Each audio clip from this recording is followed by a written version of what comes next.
त्र्यम्बकं यजामहे सुगन्धिं पुष्टिवर्धनम्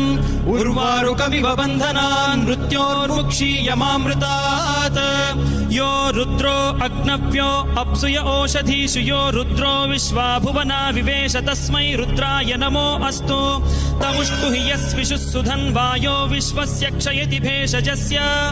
यक्ष्वा महेशौ मनसाय रुद्रन्नमोभिर्देवमसुरं दुवस्य अयं मे हस्तो भगवान् अयं मे भगवत्तरः अयं मे विश्वभेषजोऽयं शिवाभिमर्शनः ये ते सहस्रमयुतं पाशां मृत्यो मर्त्याय हन्तवे तान् यज्ञस्य मायया सर्वान् वयजामहे मृत्यवे स्वाहा मृत्यवे स्वाहा ॐ नमो भगवते रुद्राय विष्णवे मृत्युर्मे